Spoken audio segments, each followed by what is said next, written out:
this is Lomi, and today I'm doing a face-up for my new Impldoll Lydia. She's been sealed several times with Mr. Super Clear, but before I get started I'm going to do something extra, which is painting the doll's mouth with Liquitex Matte Medium.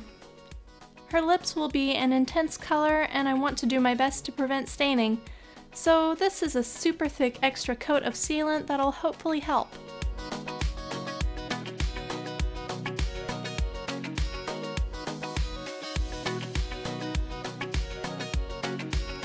Once her lips are dry, I move on to the usual order I do my face-ups in, which means starting with eyelashes. I'm using brown gouache I custom mixed for a painting a long time ago using Holbein paints, and it's been on my ceramic palette forever, so I figured I need to use it up and finally clean off that palette.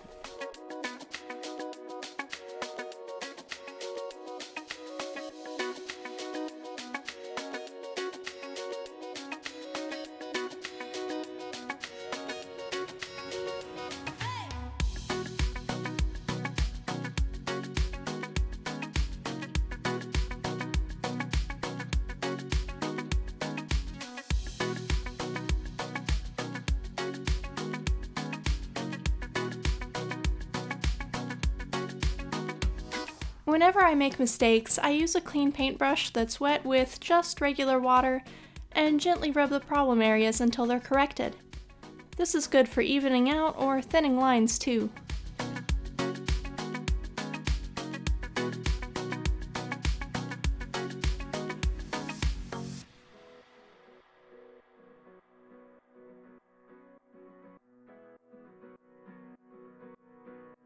For anyone wondering, I have a full list of what face-up materials I use as a public post on my Patreon page, and I'll share a link to that list in the video description.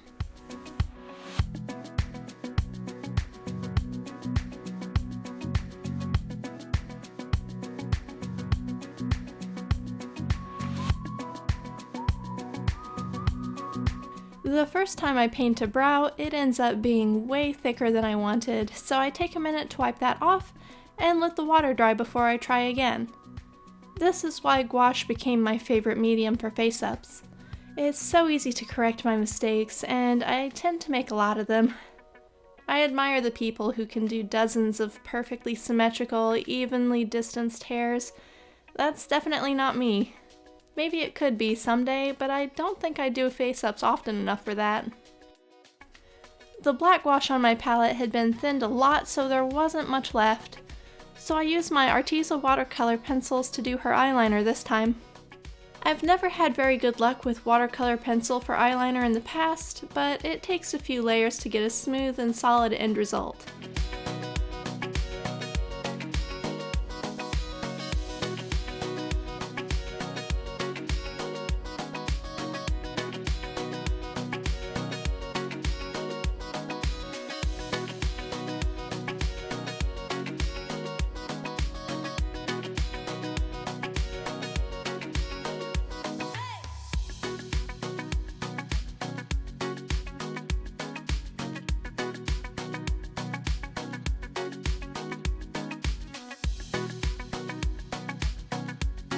The second attempt at an eyebrow works better.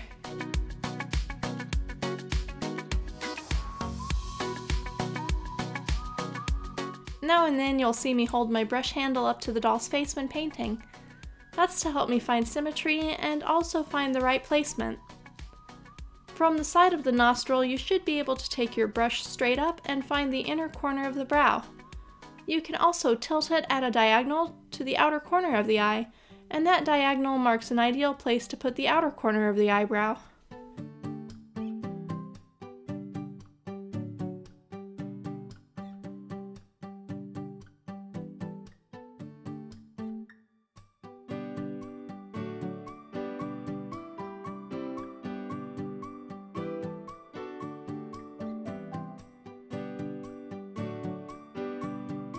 The hardest aspect of this face-up for me was the lips, which are going to be a solid scarlet red. This is why I put extra sealant on the lips, because red stains most easily out of all the colors I've used. Unfortunately, the sculpt's lips are a little asymmetrical, which isn't unusual for dolls or for people, but it's really emphasized with the bold color and it's hard for me to balance it out.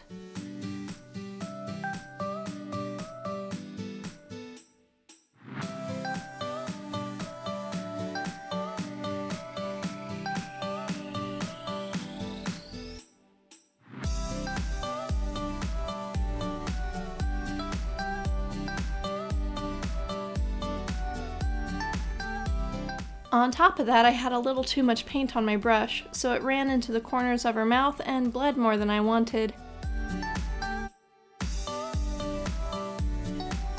I tried to clean up with a wet paintbrush, but that brush was also too wet and it ended up just smearing red all around the corner of her mouth. I'll eventually be able to clean this up a little with a magic eraser sponge, after that paint has had a moment to dry so the water won't wick it everywhere else. So I leave it smudgy for a minute and go back to work on the eyebrows. I'm still on the first layer of the face up, but I can go ahead and darken the tails of her brows a bit with a watercolor pencil. After I clean up the edges of her mouth a bit, I use a red watercolor pencil to help even out some of the edges. But it's gonna take a long time and a lot of layers there too, and I can't seem to get rid of the slightly fuzzy look at one corner of her mouth. I don't think I can remove the red completely without stripping the whole face up because of how badly it stains the sealant, so I'll seal this for now and make do. I try to be patient for now and just push forward, using chalk pastels to add blushing to the cheeks, her ears, the contours of her face, and also her eyebrows. I want her face up to be very warm and her resin is very pale, so I stick to reds, yellow, oranges, peach tones, and warm light browns. I know the way I put her blush on her cheeks at first can be a little startling, but blending is everything. Makeup brushes are really good for this, and although I have a few paint brushes I use for most of my blushing, the brands were discontinued, so in the future I'll probably replace them with more makeup brushes.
I seal again and then use a pink watercolor pencil and a bit of pastel to add color to the waterline of her eyes and tear ducts.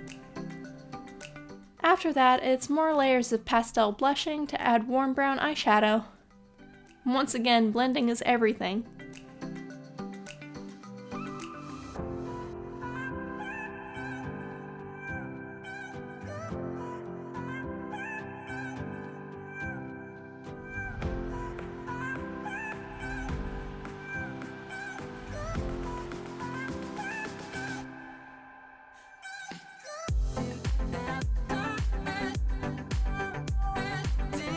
I add more layers of watercolor pencil to her brows to increase coverage and definition.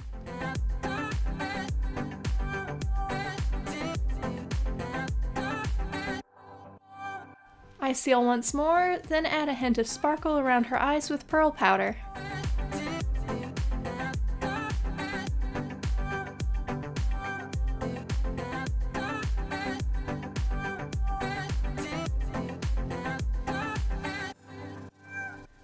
I seal the pearl powder twice, use up the last of my can of MSC, and decide to go ahead and gloss her lips.